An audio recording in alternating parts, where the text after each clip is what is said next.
यह Bible in one year का हिंदी प्रकरण है। 105वां दिन। याद रखें, स्मरण शक्ति विचित्र है। ऐसी कुछ बातें हैं जिन्हें मैं याद नहीं करना चाहूंगा, लेकिन उन्हें भूल पाना कठिन बात है। ऐसी कुछ दूसरी वस्तुएं हैं जिन्हें मैं याद रखना चाहूंगा, लेकिन जो आसानी से भूल जाया करती हैं। कुछ बातें हैं जो समाज के लिए महत्वपूर्ण है। विश्व भर में हम युद्ध की यादों को देखते हैं, उन लोगों के नामों के साथ जो अपने देश के लिए मर गए। ब्रिटेन में अक्सर इन यादों को इस तरह से लिखते हैं, ऐसा ना हो कि हम भूल जाएं।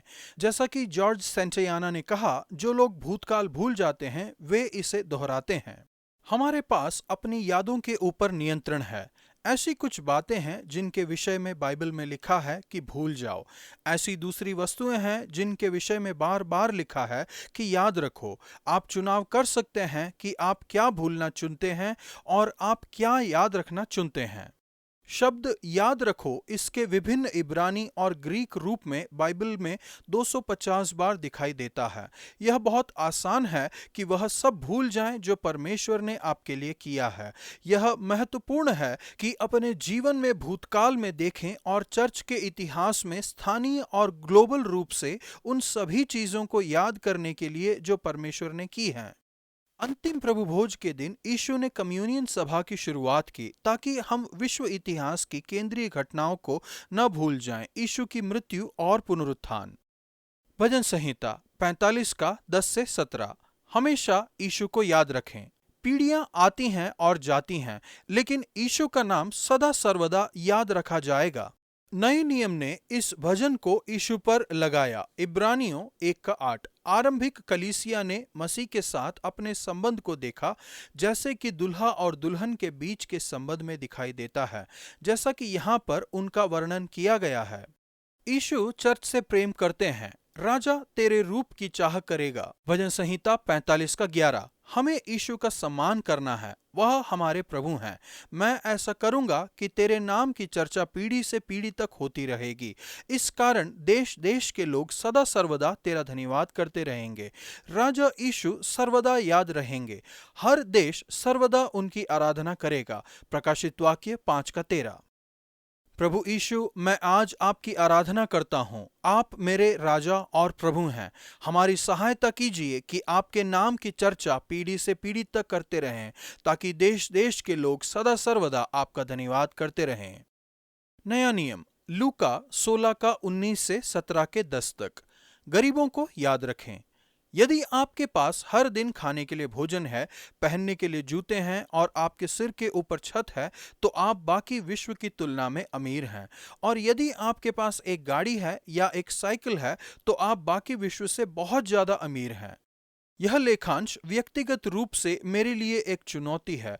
जैसे ही मैं अपनी परिस्थिति को देखता हूं और विश्व भर में गरीबों के साथ इसकी तुलना करता हूं, यह हमारे समाज के लिए भी एक चुनौती है। जैसे ही हम अपने पड़ोसी देश को देखते हैं, उदाहरण के लिए अफ्रीका में, जो कि टेलीविजन और दूसरे प्रकार के ग्लोबल बातचीत के माध्यम से अब हमारे दरवाजे पर है। 16 का 20। 19वीं शताब्दी के महान उपदेशक डीएल मूडी ने अक्सर अपने प्रचार का शीर्षक रखा था, पुत्र याद रखना। यह दृष्टांत एक चेतावनी है।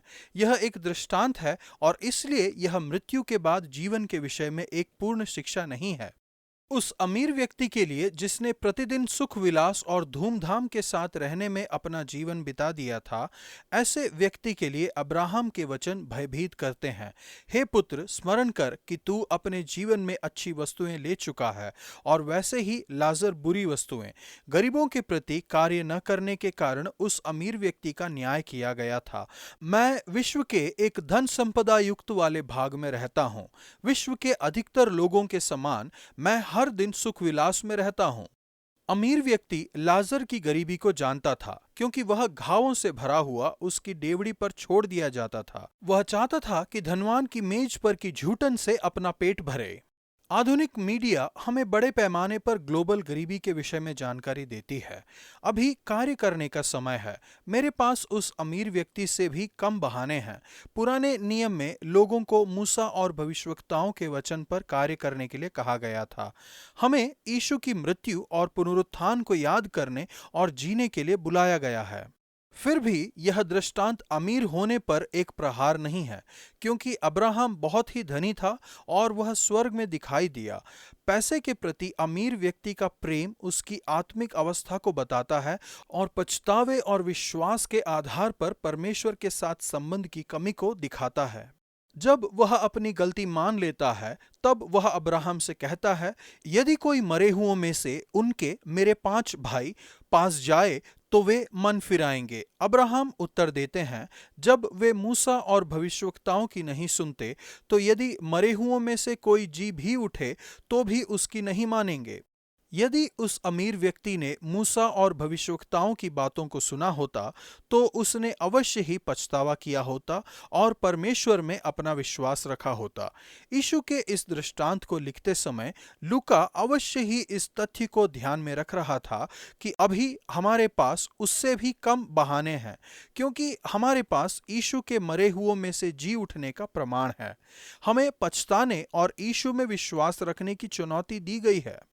आज के नए नियम के सभी भागों को रेखांकित करते हुए यह पछतावे और विश्वास पर आधारित परमेश्वर के साथ एक संबंध का सामान्य विषय है। यह अगले भाग में भी जारी रहता है। यीशु हमसे कहते हैं कि सावधानी पूर्वक अपने जीवन पर ध्यान दो, दूसरों से पाप मत करवाओ या दूसरों के द्वारा फैलाए गए जाल में मत फंसो। नियमित क्षमा के एक जीवन को जियो। यदि दिन भर में वह 7 बार तेरा अपराध करे और 7 बार तेरे पास फिर आकर कहे मैं पछताता हूं, तो उसे क्षमा करो। चेलों ने समझा कि यह केवल महान विश्वास के द्वारा ही संभव है। वे यीशु से कहते हैं, हमारे विश्वास को बढ़ाएं।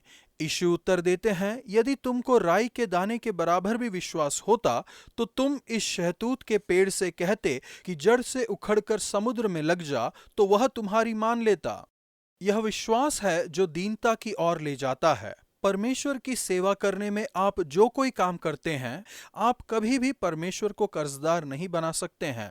जो कुछ हम करते हैं वह आभार के कारण है जो परमेश्वर ने हमारे लिए किया है उसके प्रति।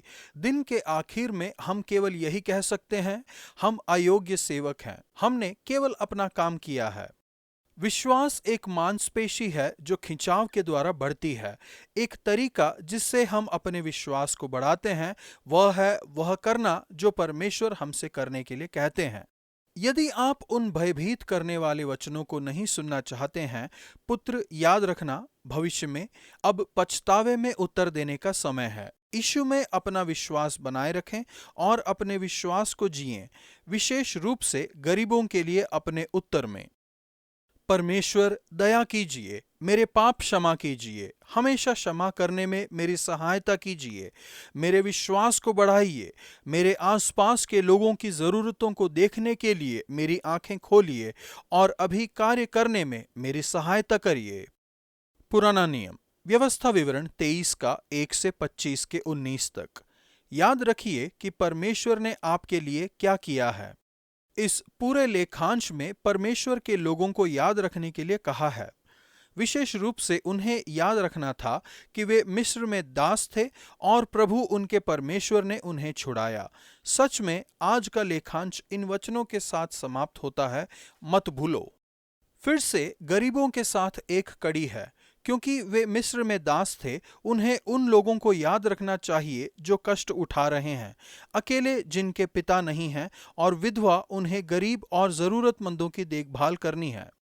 गरीबों के प्रति उदारता हर व्यक्ति के विवेक के लिए छोड़ा गया एक मामला नहीं है, यह नियम का एक मामला था। निश्चित ही समाज के लिए यह सही है कि गरीबों की जरूरतों को पूरा करने के लिए नियम बनाएं, लेकिन इसे यहाँ पर रुकना नहीं चाहिए। यह हर मसीही की भी बुलाहट है। जैसा कि पुराने नियम में परमेश्वर के लोगों को यह बात याद रखने के लिए बुलाया गया था कि वे मिस्र में दास थे और परमेश्वर ने उन्हें छुड़ाया था, हम याद करते हैं कि एक समय हम भी पाप के दास थे। यीशु ने आपको उस दासत्व से छुड़ाया है। नियमित रूप से याद कीजिए कि यीशु ने आपके लिए क्या कर दिया है। यही कारण है कि पवित्र कम्युनियन सभी बहुत महत्वपूर्ण है। यीशु ने कहा, मेरे स्मरण में यह किया करो। मसीह कैलेंडर का उद्देश्य है याद रखना। क्रिसमस पर हम वचन के देहधारी होने को याद करते हैं और इसका उत्सव मनाते हैं।